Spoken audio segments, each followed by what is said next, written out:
Hello दोस्तों, debug time course Xamarin form tutorials video series में मैं आप सबको एक बार फिर वेलकम करता हूं। आज की ट्यूटोरियल में हम देखेंगे कि ज़ैमरिन फॉर्म्स को यूज़ करते हुए कैसे आप अपनी फर्स्ट क्रॉस प्लेटफॉर्म ऐप बना सकते हैं। अगर आप सक्सेसफुली ज़ैमरिन स्टूडियो इंस्टॉल कर चुके हैं तो आप ज़ैमरिन स्टूडियो ओपन करेंगे। सबसे पहले आपने करना है न्यू सोल्यूशन पे क्लिक। बाय डिफ़ॉल्ट आपकी मल्टी प्लेटफॉर्म ऐप में फॉर्म्स ऐप सिलेक्टेड होगी। अगर फॉर्म्स ऐप सिलेक्टेड नहीं है तो आप इसे सिलेक्ट करें और नेक्स्ट पे क्लिक करेंगे। उसके बाद नेक्स्ट स्क्रीन पे आप अपनी ऐप का नाम लिखेंगे। जैसे हम लिखते हैं hello Xamarin forms. Target platform में आप एंड्रॉयड और iOS दोनों सिलेक्ट करें और शेयर्ड कोड में use portable class library select करेंगे। बाय डिफ़ॉल्ट आपका यूज़एमएल for user interface files selected होगा, इसे आपने डीसिलेक्ट कर देना है। इसके बाद आप नेक्स्ट पे क्लिक करें। उसके बाद क्रिएट, हमारा सॉल्यूशन सक्सेसफुली क्रिएट हो गया। बाय डिफ़ॉल्ट लेफ्ट पेन में हमारे 3 प्रोजेक्ट्स हैं, जिनमें से फर्स्ट प्रोजेक्ट हमारी पोर्टेबल क्लास लाइब्रेरी है। अगर आपने शेयर्ड एप्लीकेशन प्रोजेक्ट सेलेक्ट किया है तो आपका पोर्टेबल क्लास लाइब्रेरी की जगह शेयर प्रोजेक्ट होगा इधर। उसके अलावा हमने जो 2 टारगेट प्लेटफॉर्म सेलेक्ट किए हैं उनके भी प्रोजेक्ट्स क्रिएट हो गए हैं।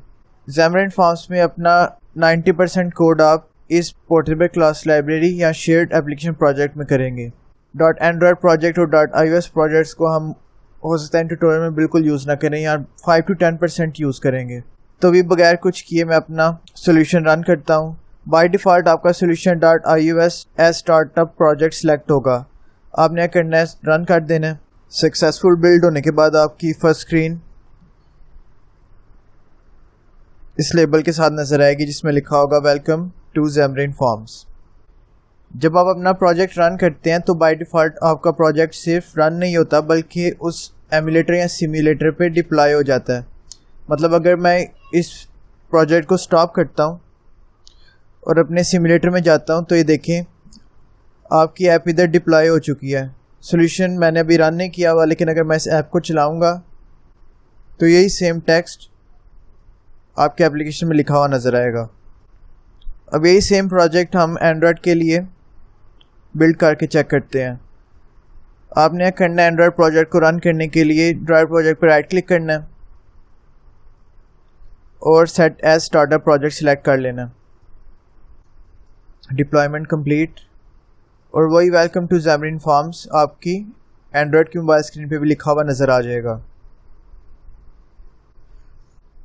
अगर आपको याद हो तो इस ट्यूटोरियल में मैंने बताया था कि अपना ज़ैमरिन फॉर्म्स में 90% डेवलपमेंट कोड आप पोर्टेबल क्लास लाइब्रेरी या शेयर्ड एप्लीकेशन प्रोजेक्ट में करते हैं और ये इसी पोर्टेबल क्लास लाइब्रेरी प्रोजेक्ट में हमारी हेलो ज़ैमरिन फॉर्म्स .cs के नाम से एक फ़ाइल मौजूद है।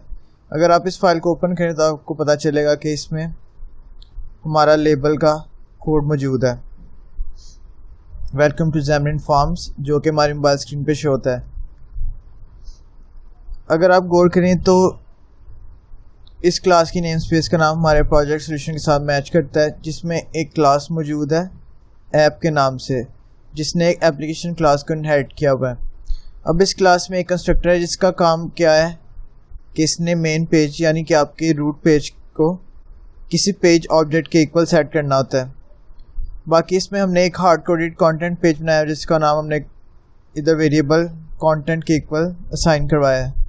अब इस कंटेंट पेज का एक टाइटल है हेलो ज़ैमरिन फॉर्म्स के नाम से और इसकी एक कंटेंट प्रॉपर्टी है।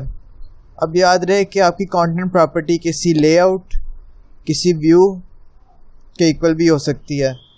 इस केस में हमारी कंटेंट प्रॉपर्टी एक लेआउट के इक्वल सेट है।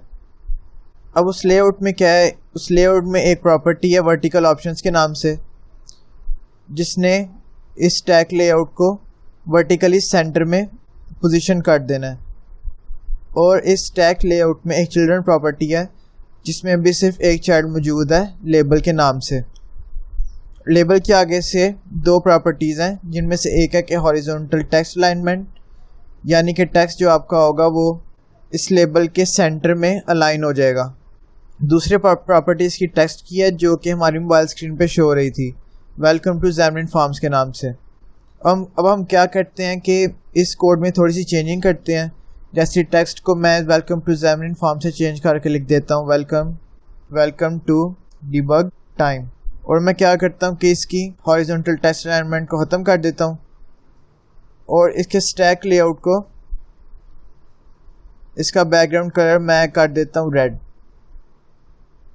ताकि आपको विजुअली ज़रा क्लियर हो जाए। अब हम क्या करते हैं कि इस प्रोजेक्ट के एक बार दोबारा रन करके देखते हैं। रन होने पे आप देखेंगे कि हमारे स्टैक लेआउट का बैकग्राउंड कलर रेड इसको साइन हो गया होगा और हमारा जो लेबल है उसकी अलाइनमेंट सेंटर से लेफ़्ट हो गई होगी, क्योंकि लेफ़्ट अलाइनमेंट हमारे टेक्स्ट की बाय डिफ़ॉल्ट होती है।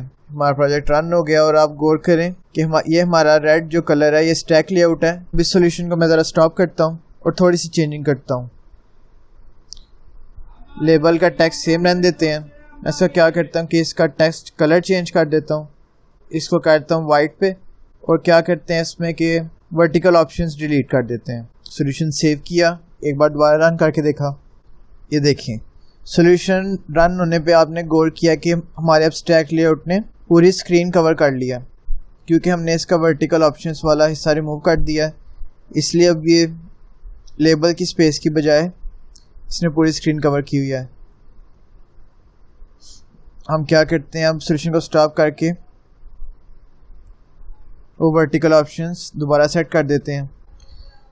सॉल्यूशन दोबारा रन होने पे आपने देखा है कि अब हमारे स्टैक लेआउट ने वर्टिकली सेंटर में पोजीशन ले लिया है।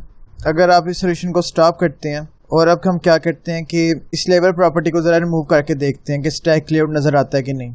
सॉल्यूशन रन होने पे अब आपने देखा है कि अब हमारा स्टैक लेआउट बिल्कुल नज़र नहीं आ रहा। स्टैक लेआउट ने स्पेस उस चाइल्ड की स्पेस के हिसाब से कवर की थी। अगर तो आपके स्टैक लेआउट में कोई चाइल्ड नहीं होगा तो आपके स्टैक लेआउट कोई स्पेस नहीं कवर करेगा। तो अभी बेसिक ट्यूटोरियल है, इसलिए आज के लिए सिर्फ इतना ही।